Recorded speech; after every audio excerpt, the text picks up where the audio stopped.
This last lesson bothers me. The other one's bothered you, but this one bothers me, okay?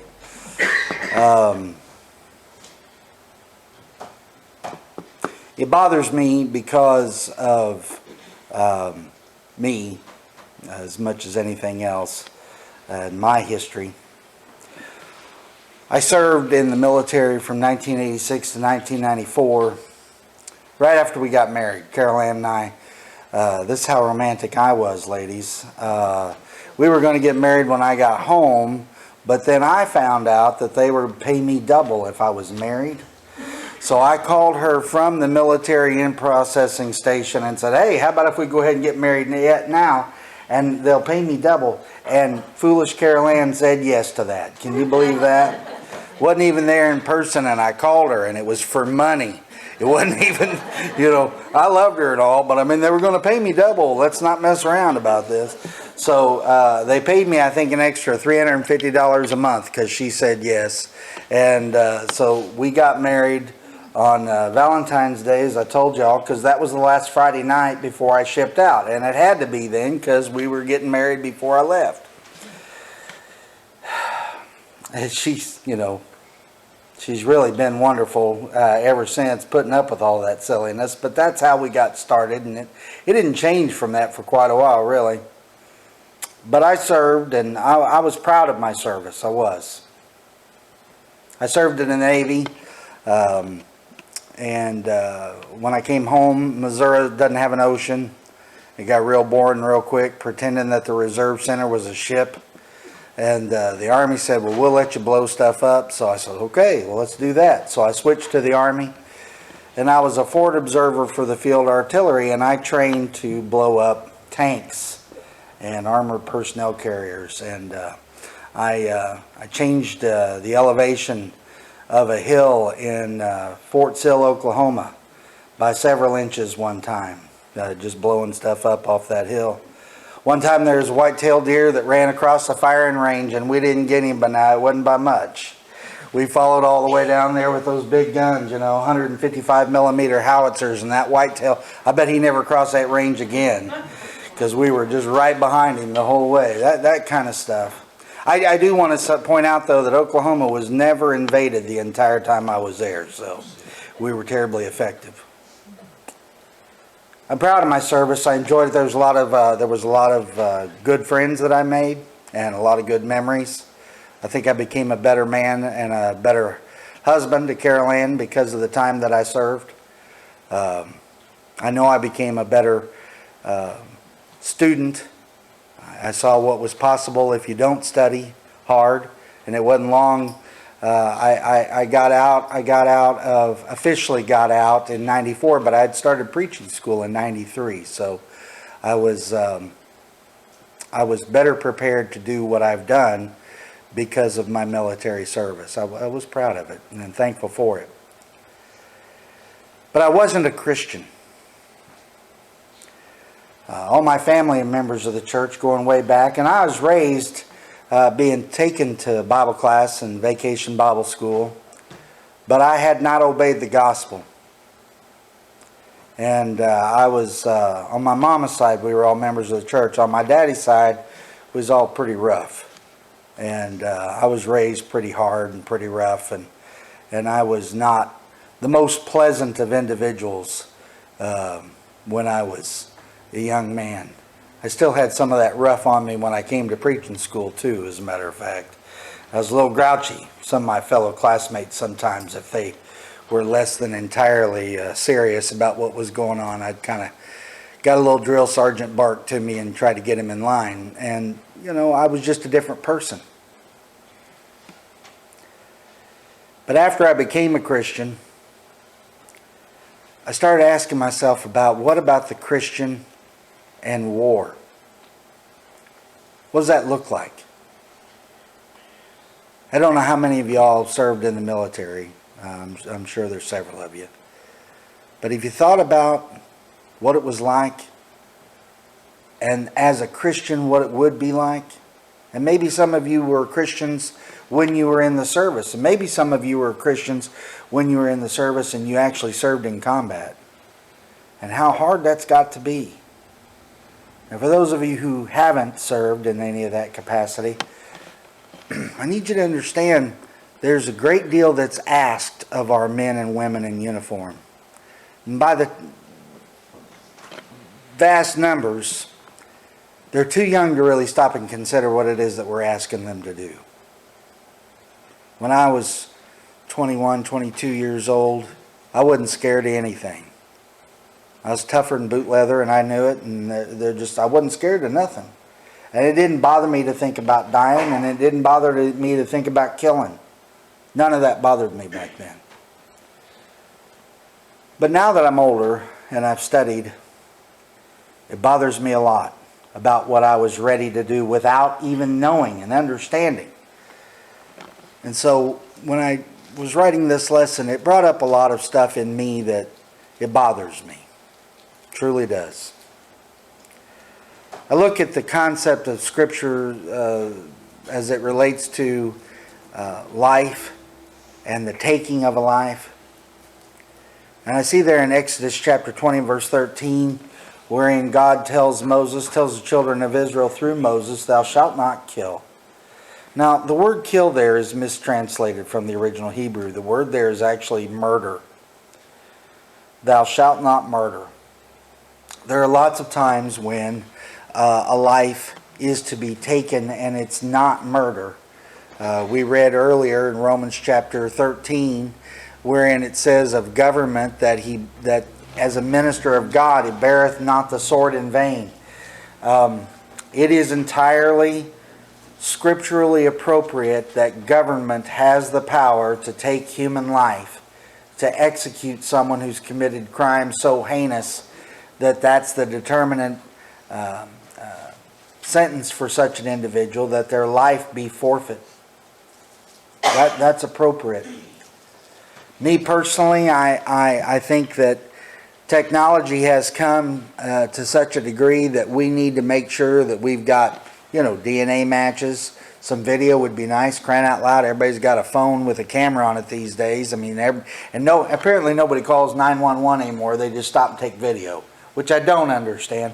But it's almost impossible to have no evidence whatsoever of someone who's committed such a terrible crime and still catch somebody. You can have no evidence, but that guy gets away.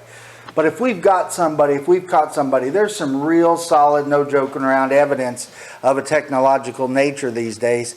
And me, myself, and I think the death penalty ought to be reserved for somebody who's not only done a terrible thing, but we can prove without a shadow of a doubt, not just beyond a reasonable doubt, but no doubt at all, he did it. Because sadly, in our history, there have been individuals who've been executed that we later found out they were innocent.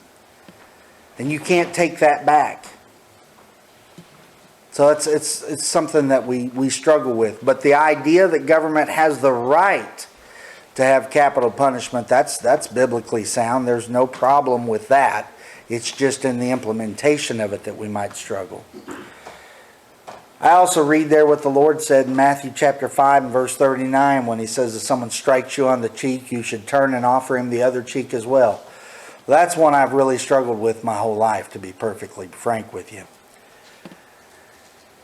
That's not how it was at my house. That's not how we was raised. There's a whole bunch of us boys, whole bunch of brothers, whole bunch of cousins, all of us boys. And my granddad, we'd get to fussing with each other, and he'd say, "You boys go outside and you settle this among yourselves." And we'd have the biggest Donnybrook barroom brawl you ever saw in your life out there in the front yard. And whoever was left standing, he was right, and everybody else was wrong. And that's how we settled stuff back then. And we just got to be pretty ornery, pretty scrappy. And it didn't bother any of us to get out on the ground and roll around a little bit. It didn't bother us any. And that's kind of just how we were, and that's how I grew up. And I was always kind of that, A+ personality, cross this line and see what happens kind of a guy. And that's how we were taught to be. And the idea that someone would strike you and you'd turn the other cheek and you'd let them strike you again, that was really foreign to me from how I was brought up and what my family background and culture was. It was tough. Still is. My initial response is to rise up and with vindication smite whoever has offended me and my family. I mean, that's my initial I don't do it anymore much, but I mean, that's position A inside. Carol Ann and I were at a movie theater one time, and it was a family theater, and there was these people that were over here, and they were hollering, and they were drunk, which, you know, and they're mouthing and using all kinds of bad language, and it was just Carol Ann and I and them in the theater for a long time, and I didn't say nothing. But then this family came in with these young children, and I'd had enough, and a couple other people came in about the same time, and so I said, all right, that's enough. We've heard your mouth. That's it. Hush up now. We're going to watch this movie, and you're not going to talk anymore. Well, then they get to cussing me. Well, that's a problem. So we're back and forth, and they actually called the police. And the police hauled them off, and they were about to haul us off too, but everybody said, no, it was them. So anyway, after the movie, we're fixing to leave. Carol Ann had to run to the ladies' room. Here comes this giant man. I mean, I'm decent sized, but this guy was a monster. And he said, are you the one that was yelling at those people? And I said, yeah, I was. And he sticks out this massive bear paw of a hand, and he said, I just want to thank you for standing up to everybody.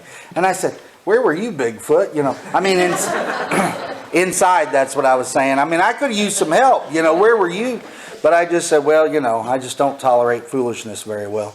So anyway, he leaves, and then another fella comes up, and he said, were you the one that was? And I said, yeah.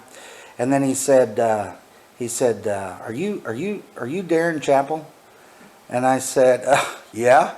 And he said, well, I recognize your voice from the radio when you were yelling at him, because I do a radio show.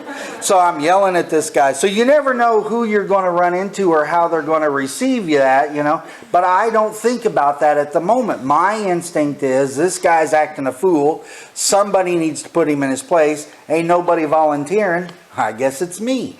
And so that's just kind of how I've always been. Turn the other cheek has always been something I've struggled with. That's not my natural inclination. I read there in Micah chapter 4. Micah chapter 4 and verse 3. Where the prophet says, and he shall judge among many people and rebuke the strong nations afar off. And they shall beat their swords into plowshares and their spears into pruning hooks. Nation shall not lift up a sword against nation, neither shall they learn war anymore. And I'm in preaching school, and David taught us almost all of the Old Testament, and we're going through this, and I'm reading about, you know, that war, and you're not, you know, take your sword and beat it into a plowshare, and your spear and turning it into a pruning hook, and we're not going to learn war anymore. And here I am, the way I am, wound tighter than a cuckoo clock about 90% of the time, and just kind of idle on aggravated. That's just kind of the way that I am. And I've come from a military background, and not just me, but my father and my grandfathers and my great-grandfathers and great-uncles, all the way back pretty near every war this country's ever fought in. There's been some of my people in it. We've been military forever. And that just didn't sound like me. But then I realized there in Micah, he's talking about in the church, this is how it would be. That there wouldn't be any nations. There wouldn't be any, you're this and I'm that, and we can't get along with one another because I'm Gentile and you're a Jew. It wasn't talking about the fact that there is no cause for war, that governments would never call up young men to lay down the ultimate sacrifice. That's not what Micah was talking about. And as I began to understand the process, it's not that war, but in and of itself, is evil, but it's the attitude of the individual that's called to it. And what does it mean for me as a person, as a Christian, should my nation call? Now, don't get me wrong. If they called, you know, the old Fat Boy Soldier Brigade, I'd go still to this day. Now, we're in big trouble if they call me out. It's bad. You know, you need to find some place, crawl up in a tree and hide for a while because it's coming. if they get down to me. But if they got down to me, I'd be there. But I wouldn't go as willingly looking forward to it, relishing in it, as I did as a young man.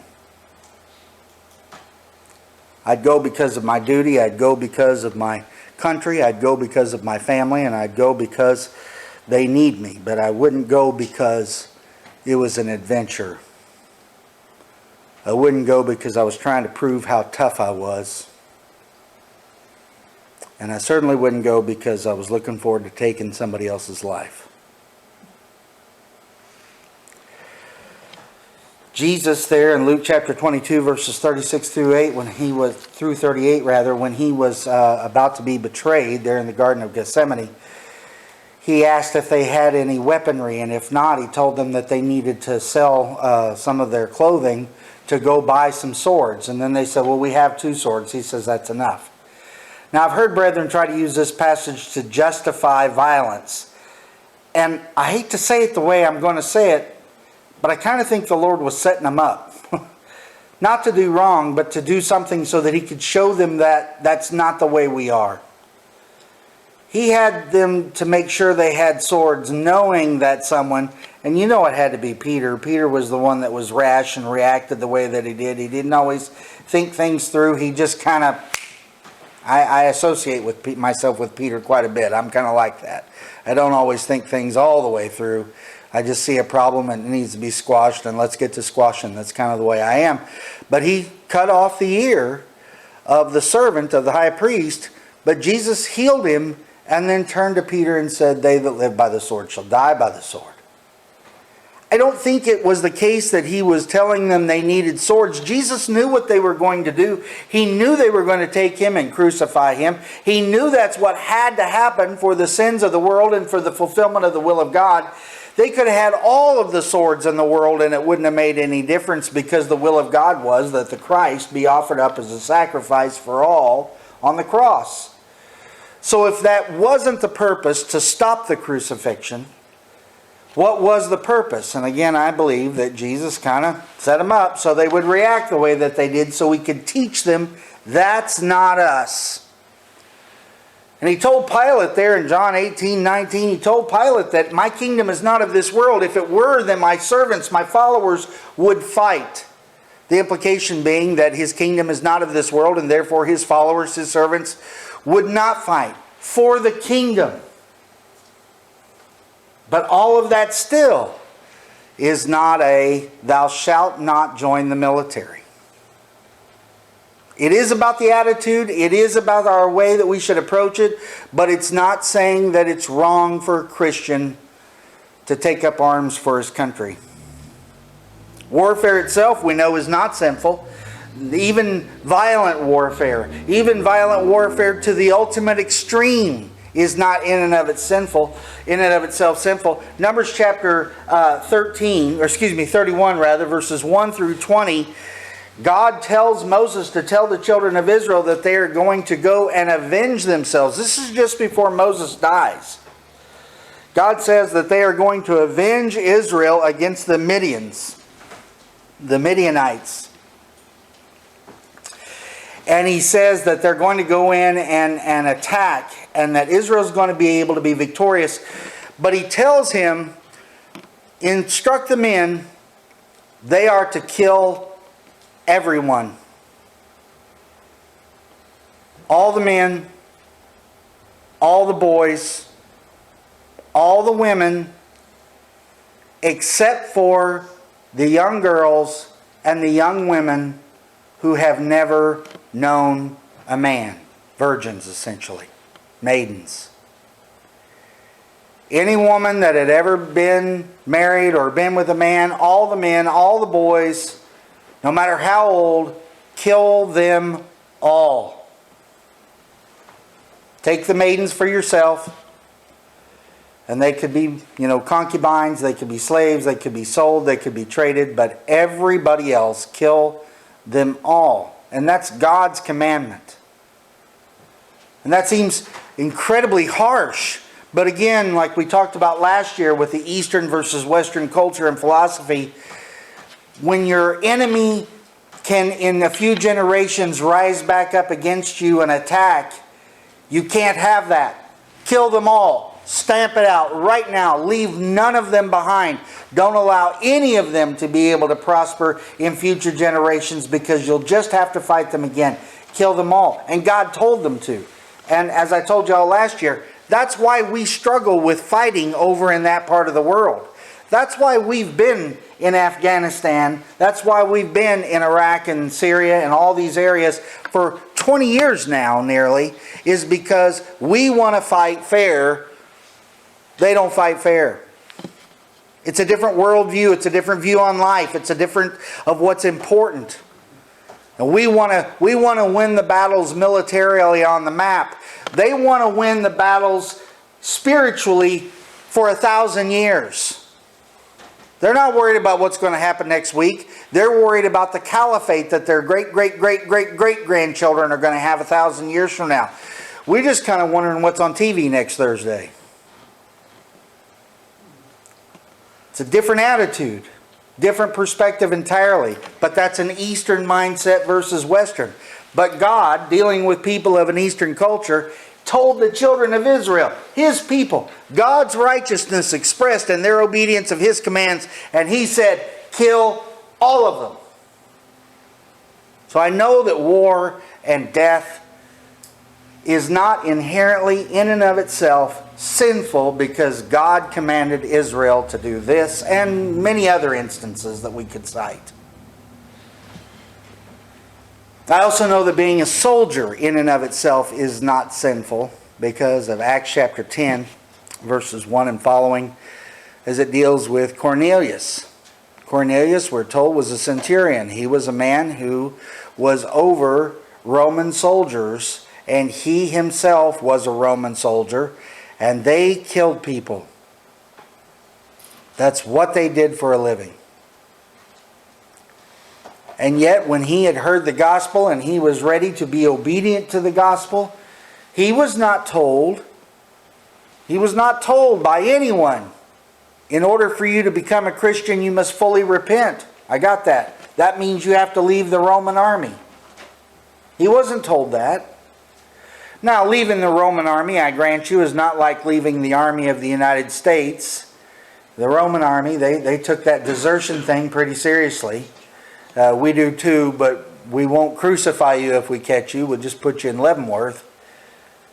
So it wasn't like he could desert, but he could leave once his time was served, but he wasn't told to do that at all. He wasn't told to change his attitude. He wasn't told to change his perspectives. He wasn't told to change anything about his job. He was a centurion for the Romans. He killed people. That's how he got to be a centurion. It wasn't about, who's been here the longest or whose daddy is connected. If you were in the Roman army as not an officer, but as just a soldier itself, you got to be a centurion because you were the best one in that group. Cornelius took people's lives. Of that I have no doubt. And he wasn't told anything about that when he became a child of God. So I can only assume and draw the conclusion from that is that it's not inherently sinful to be a soldier. It's not inherently sinful to go to war, and it's not inherently sinful to be a soldier. It's a role of government. We studied about this a little bit this morning. Romans chapter 13, verses 1 through 7.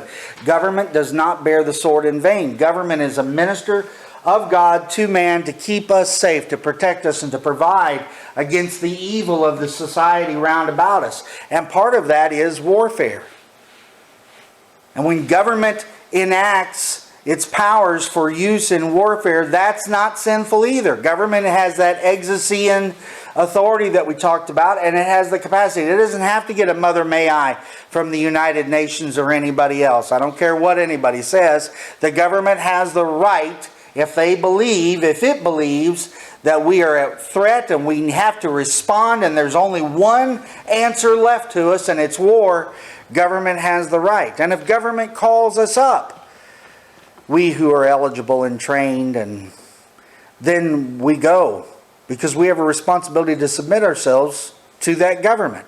Now again, as I said this morning, there are certain wars I couldn't be a part of. I could not be a part of the American Revolution because we, as subjects of the crown, did not have the authority to rebel against King George III. Romans 13 says we have to subject ourselves to those who are in power. I could not have rebelled against King George III. On the other hand, in the war between the states, those states were individual countries at the time. That's the way they were seen. It was the United States of America, the plurality of states, each one. And Arkansas was every bit as much a country as Germany or France.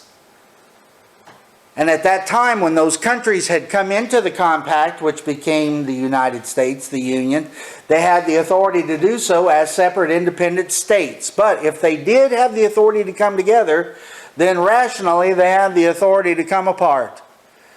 And it wasn't until after the Civil War that this was changed in the Constitution by the addition of the 14th Amendment, which was then done in 1868. That's when it was ratified. And it was written specifically to emasculate the states so that they would never have the authority and the power to leave again. I mean, it was done to stop that. Simple fact of the matter is that I could not have fought in the Revolutionary War because that is contrary to the Scriptures. But I could have and would have fought in the Civil War because that's not contrary to the Scriptures. But the unique factor is, had I been, as I was, a Southern citizen of Southern state, my necessary allegiance would have been to my country, and if they seceded, I would have fought with the South against the Union. But had I been born and raised in the northern states, my allegiance would still, as a Christian, have to be for my country, and I would have had to fight for the Union against the South. That's why so many of our brethren couldn't decide, didn't want to have to mess with it, so they went to Texas. Which is why the church is so strong in Texas to this very day, is because many of our brethren, not wanting to entangle themselves in the Civil War, they left. Now, Texas got dragged in anyway, but they went to Texas trying to avoid having to fight against men who were just across the Mason-Dixon line that were brethren, that they knew were brethren. This is a terrible thing. War. I told you all that I did serve, and I served proudly, and I served with some distinction. I was meritoriously promoted twice. I was given citations of good production of work, and you know, I wasn't a war hero or anything like that, but I did what I was supposed to do, and I did it to the best of my ability. I never served in combat.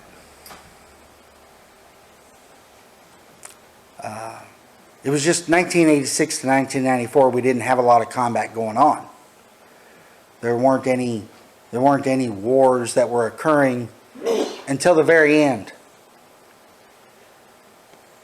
Here I was in the Army. Carol Ann and I had been married for a few years, and 5 years really, and our oldest daughter was 3, and she was pregnant with our younger daughter. And Saddam Hussein invades Kuwait to make it part of Iraq. Saddam Hussein, for those of you who don't recall, had the 3rd largest tank army in the world. And they were ingrained, and the Republican Guard were just entrenched in their culture, but also the topography of the land as well. And it was a real threat, we believed, and it was a real problem. And Desert Storm is coming. And I'm a forward observer in the field artillery. My job, for those who don't know, was to go near or behind enemy lines by myself with just a radio, map, coordinates, and find enemy targets that the field artillery then could, by my voice and by my direction, target and fire upon with 155 and 115 millimeter howitzers, and try to obliterate those targets, whether they be tanks or armored personnel carriers or troops. Didn't make any difference. And that was my job.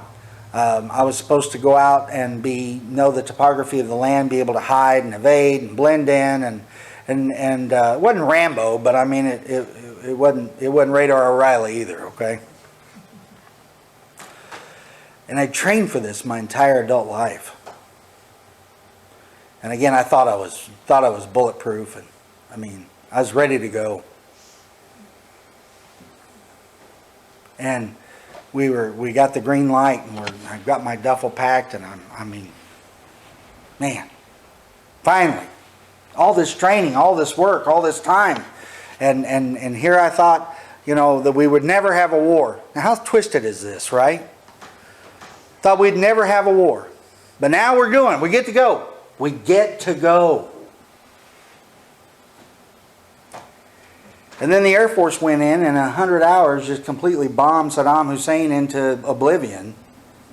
And they didn't need me. They didn't need my unit.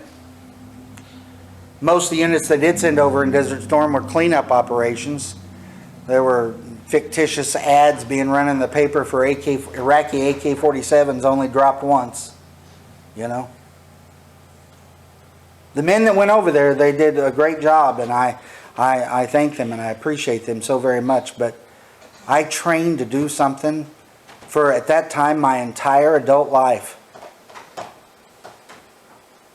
Everything that I had, wasn't a Christian yet. Everything that I had was, I thought, tied up in this image that I have of myself as a soldier.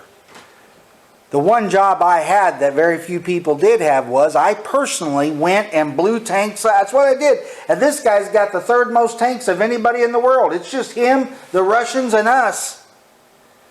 I mean, this is my moment. I've worked hard for this. And then the Air Force went and blew it all up.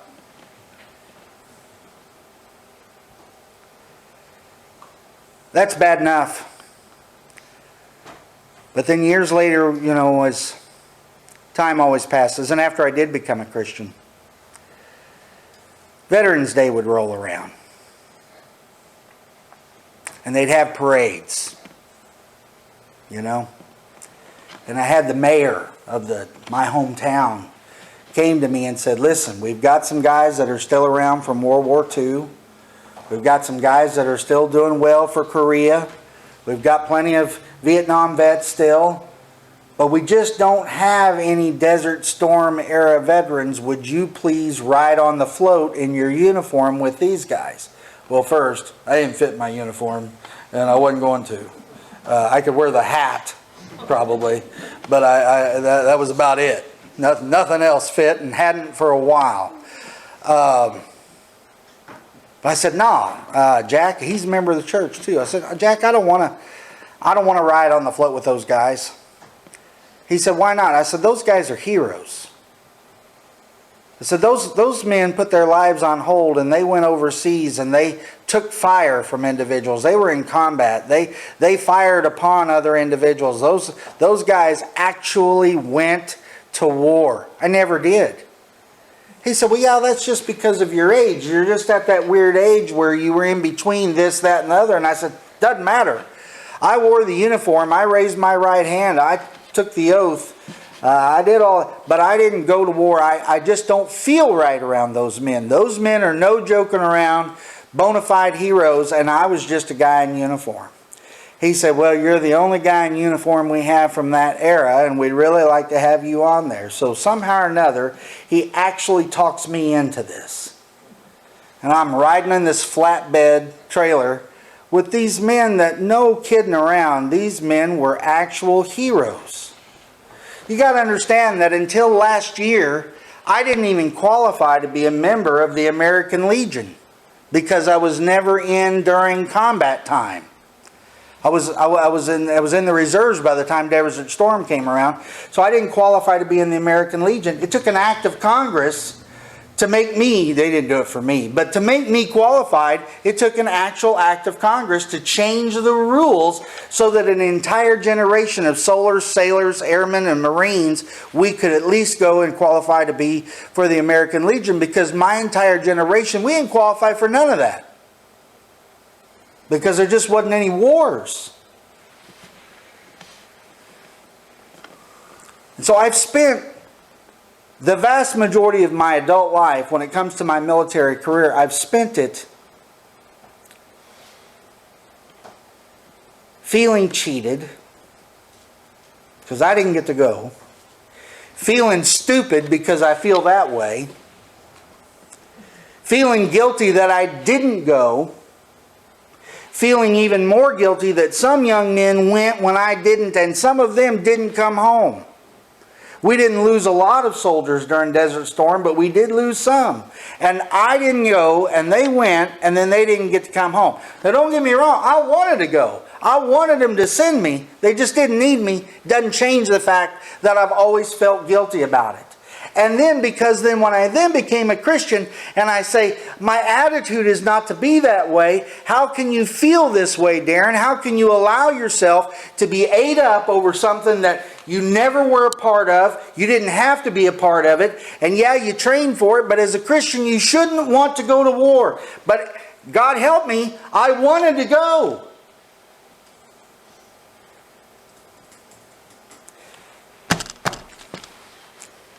And it has caused me problems all of my adult life internally, especially at Veterans Day. It's been a real struggle. And then my son said, Dad, I want to join the Army.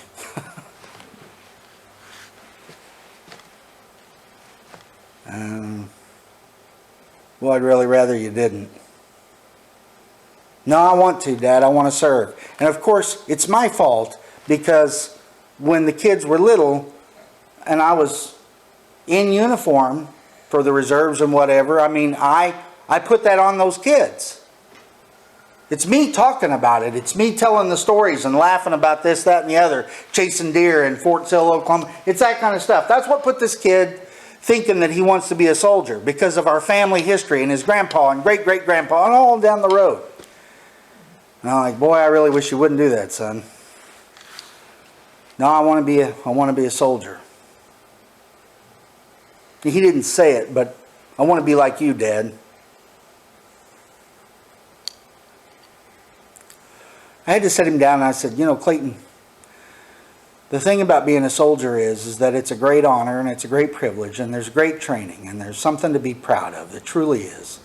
And we owe those men and women a great debt of gratitude and respect, and we ought to thank them for their service. And I always do. When I see young people who are dressed up in their uniforms and everything, I go and I thank them. I'll buy their lunch. I'll buy their coffee. I do that. And I did that when the kids were little. He saw me doing this. This is my fault. My boy's in the infantry because it's my fault. But I said, that all that's true, but, you know, you don't understand how dangerous it is. And you don't understand what they ask of you. The time and the things they ask you to do. And how hard it is as a Christian to walk that line. See, I wasn't a Christian when I did it. It didn't bother me at all to act the way they wanted me to. But you're a Christian. It's going to be tough to walk that line between what they want you to do and what God wants you to do. That's a tough line to walk.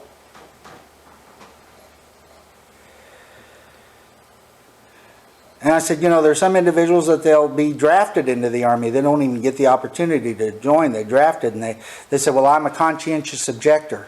Okay, maybe they grant you that status. You know what? They make you take all the lessons and study in rifleman and rifle handling and marksmanship. They make you learn how to do all that stuff. You may be a conscientious objector, and they may never actually make you use it. But now you're going to learn how to do it all. You may say, well, I'm only going to be a cook, or I'm only going to be a mechanic in the Army. You're going to learn how to kill in the Army or in the Navy or any of it. Doesn't matter what your job is, because if the enemy comes over the hill and runs through the camp, we don't care what your job was. You're a soldier. Grab an arm, grab a rifle, grab a handgun, grab something. He said, I know, Dad. I know. I said, Clayton, you got to think about it this way, buddy.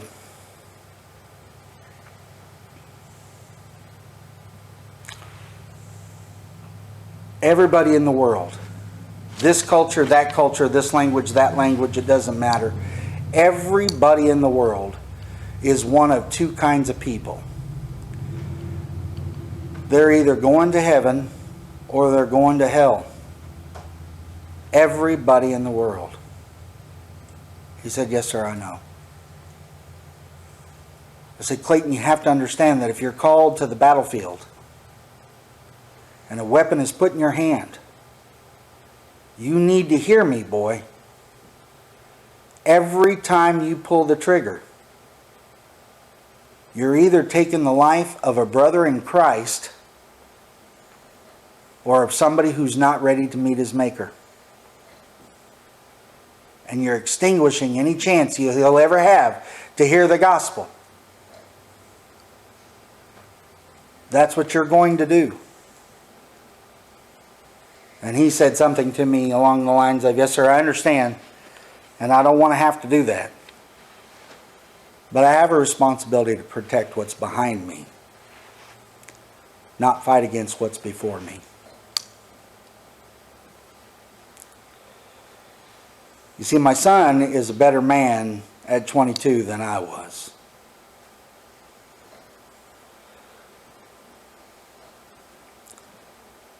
I've struggled with this my entire adult life.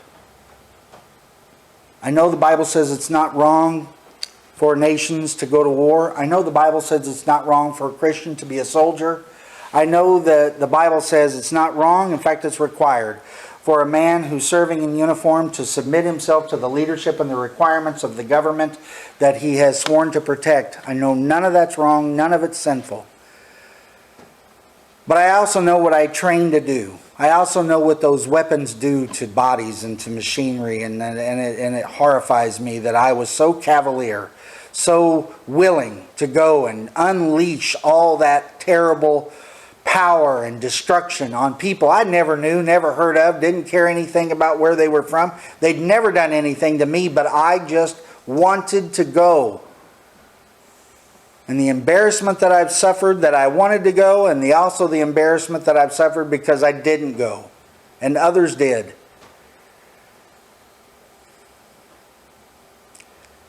And somehow along the way, me growing out of being that stupid young boy that I was, I taught my son to be a patriot, and I taught my son to be a protector, and I taught my son to be a soldier. But for the right reasons, and not the reasons that I did it when I was so young. The Christian in warfare is one that there is no one single answer for, other than it's not wrong unless you make it wrong because of your attitudes. And so if you or your children or your grandchildren or some other person that you're involved with, if they say, I want to join the military, let me encourage you to explain to them all the things that I've told you about this afternoon. And make sure they know, make sure they really understand what it's all about. Because when we're 18, 19, 20 years old, nothing bad's ever really going to happen to us. They can't, it's going to be okay. I can't really get hurt. I mean, we're all going to die at 110 in a feather bed surrounded by all of our children, grandchildren, and great-great-great-grandchildren, right? Nobody really has to worry about it. When you're young, that's the way it is. We just assume. But people die in war. People are disfigured in war. And other people are the ones who do the killing and the disfiguring. And every once in a while, that person who's doing that killing and disfiguring just so happens to be a Christian. And he better make sure, she better make sure that they can live with it for the rest of their lives. And know that they did their duty. Not just that they just wanted to go. I don't know, brethren. I really don't. This is one that, like I said, it's bothered me forever. And had I not been in preacher's training school, I don't know that I would have been able to get past some of the things that I struggled with. I understand why so many of our young people, when they come home from war, we're losing 22 soldiers a day. to suicide in this country because of what we've asked them to do. But we don't teach them how to reassemble themselves and come home. It's a terrible thing. It truly is. And I know it's not wrong, but I know you got to go for the right reason and have the right mindset and understand what you're doing and why. But I do think for these younger generations of Christians coming forward, I think we need to teach them about this so that when they make their decisions to serve or not to serve, they do so with all of the information, and that they understand the different layers of guilt that you can carry with you for a long, long, long time. It's not wrong. But you better have your head screwed on straight before you consider going. And you better keep it that way when you're over there. And you better make sure it's re-screwed on straight once you come home. Because as Christians, it's just different for us. Truly is. The reason why it's different for us is because, as the song says, this world is not our home. We're just passing through. And it's hard when you're dealing with the things of the flesh and the fights and the wars and all that to keep your focus on what's really, truly important. Because if you're not paying attention to what's going on in the battlefield or what's going on in training or the machinery, you can go to your reward a whole lot quicker than what you otherwise would have because you wasn't paying attention. But we have to focus on the overall goal, the overall reason for our journey through this world in which we live, this life in which we live. And it's not about patriotism, and it's not about country before all else. It's about God before all else. And our citizenship is in the kingdom of heaven. And we need to make sure that that's where we keep our focus and keep our attention. So that when we do service to our nation or when we do service to our community, not only are we doing so in a way that's righteous before God, but we set a proper example for all those around us. So when they see and hear us, they'll ask us, why are you a member of the Church of Christ? And we'll have the answers ready to be able to give them those answers. And they'll ask us because we'll stand out. We'll be different. We'll think about such things as we've talked about this afternoon when the rest of the world never even considers it. They'll see us as Christians. They'll want to know why we are the way we are, and we can tell them, we can teach them. And then we can say to them, as I'm saying to you now, if you're in need of the Lord's invitation, if there's anything that separates you from your God, I want to encourage you to set it aside. Let us help you. If you're not a Christian, you need to become one. If you are a Christian and you've not been living correctly, we want to help you rectify that as well. But whatever your situation is and however you may be needing the help of the congregation or to answer the appeal of the Lord to come to Him, we want to help you with that.